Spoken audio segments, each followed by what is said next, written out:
All right, now on to the Uganda Cup. The Vipers won the double, and the KCCA, they are standing in the way like an X won't move on. I don't know what's going on, but I mean, I love how it's shaping up yes. because the fact of the matter is that, listen, Vipers are having a blind of a season. Like everything is going on track for them. Oh yes. The league is more or less sewn up. I don't think Neko in second position are going to dislodge them. And we can comfortably say that Vipers are Uganda Premier League champions. It would take a collapse of epic proportions for Vipers not to win the league. So the league is sewn up. It is the Uganda Cup where there's going to be quite a contest for them. And they won the first leg. They beat Kitara 1-0 in a game which was, it made the headlines for the wrong reasons because Kitara fans went to St. Mary's Stadium in Chitende, and Kitara have got quite a following. So they came with all their drums and all their machines to come and cheer on their support. Yes. But apparently, their fans actually were denied entry into the stadium. Now that made negative news, yeah, because yes. You can imagine driving all the way from Masindi Hoima to St. Mary's Stand to come and support your people, and then you're stopped from carrying your music instruments and the machines into the stadium. Yes. So it didn't go down well with Kitara. They've lodged their complaints to Vipers and a few respective authorities who are engaged with the Uganda Cup. But anyway, when the match happened, for 90 plus minutes, there was nothing to separate the two teams until Sentamu came up with the winner late with arguably, it was actually the final kick of the game. So Vipers won that game 1-0 to give themselves maybe 1 foot into the cup final. There's going to be a return leg, which is going to be at Kitara's home ground. So there's still a lot of football to be played in that one. And Vipers must really earn their right to play in the final because Kitara will not fall very easily, especially after the manner in which their fans were conducted. So they'll probably think that they want to reorganize themselves and give themselves a chance in the return leg.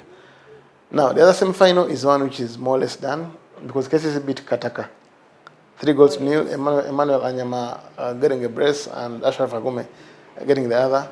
Now, KCCA's only chance for winning silverware this season is in the Uganda Cup. They are a non-factor in the league. They've fired the manager in Abdullah Mobiru. And it's been a very topsy-turvy season for KCCA. They run quite a huge budget and they thrive in calling themselves one of the best professional run institutions in the league. So for them to have the kind of season they've had, it's been a disaster. The only way they can save this season is by going into the Uganda Cup and winning it. Yeah.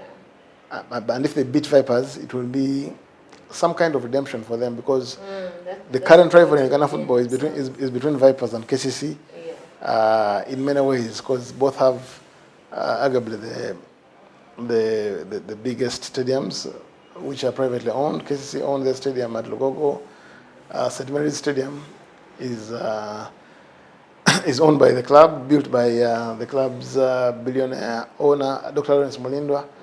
And then they've been fighting for players. You had the episode of Mohamed Shaban a couple of seasons ago. Then there was the one involving Moses Waiswa, Ndondi, and now you have Alan Okello, who was groomed, made, nurtured, and honed his talent at KCCA Lugogo. And right now, he's been the best player in the league. Vipers snatched him after KCC let go of him. And listen, he's been by far the best player in the league. Even for the Ghana for national team, he's been outstanding. And listen, the dream final for this year's Uganda Cup will be KCCA playing Vipers. Alan Okello against his former employers. That will be quite some match. Nelly Magera Jackson, who is the standing coach for KCCA, will be standing coach, yes, because he's serving in interim basis because after Abdullah Mobiru was fired, KCCA have indeed appointed anyone on full-time basis. So Nelly Jackson Magera could, who knows, make a compelling case for the club to appoint him as the coach. If, a very big if he can upset Vipers in the final. And who knows, in a one-off game, maybe, just maybe, KCCA can take care of the business. So, of course, KCCA have the return leg against Kataka, which I think will be a formality. You don't see Kataka overturning a 3-0 deficit to KCCA in the second leg. Vipers also have work to do because they've got to play Kitara. But by the look of things, if I was a betting man, I would put my money on a final between KCCA and Vipers. And that would be the dream final, the kind of which will attract a packed stadium. And if Vipers are to beat KCCA, then listen, they'll be worthy of being called the double champions. And that is a tag which used to be a preserve for SC Villa fans up to now. They call themselves SC Villa Jogo Salongo. Because when you win a double, you become a Salongo. No, if Vipers keep this up, actually, they'll be sipping doubles like it's happy hour. Well, let's wait and see. Because right now, yes, I know it's very hot in there. Oh, yes. Yeah. Oh, yes.